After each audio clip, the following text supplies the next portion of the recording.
Hello. ఏం చేస్తున్నావే? లేదా టీవీ చూస్తున్నాను, చెప్పు. నేను ఇప్పుడు ఎదురింటికి వెళ్ళి వచ్చానులే. ఎందుకని? కాదే, మా ఎదురింట్లోకి పెళ్ళి అయిపోయిన కొత్త జంట రెంట్కి దిగారు. పిల్ల అంచక్కుంది బొమ్మలాగా. పిల్లోడే దాకమొహం మాడేసుకుని ఉన్నాడు. లే, ఎదురిల్లు కదా, పలకరిస్తే బాగుంటుందని చెప్పి టీ పట్టుకుని వెళ్ళాను. చూడడం కోసం వంకెట్టుకుని టీ పట్టుకుని వెళ్ళాను. ఓన్లీ ఎదురిల్లు కదా, ఓ చుట్టెళ్ళి పలకరిస్తే బాగుంటది కదా అని వెళ్ళాను. వెళ్ళి సర్లే మన మాటకో మాట చెప్తే బాగుంటది కదా అని చెప్పానే. అదే ఇదిగో పిల్ల, ఇగో నువ్వు భార్యగా నువ్వేం చెప్పినా భర్తగా తను వినాలే. తన భర్తగా భార్యగా నీకేం చెప్పినా ప్రతిదీ వినవసరం లేదని చెప్పాను. అదేంటి అలా ఎందుకు చెప్పావు? కొట్టుకు చేస్తారు కదా వాళ్ళిద్దరూనే.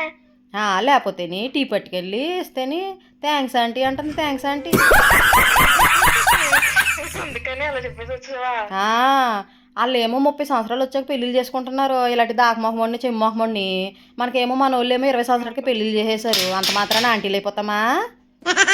అందుకని అలా చెప్పావా? మరి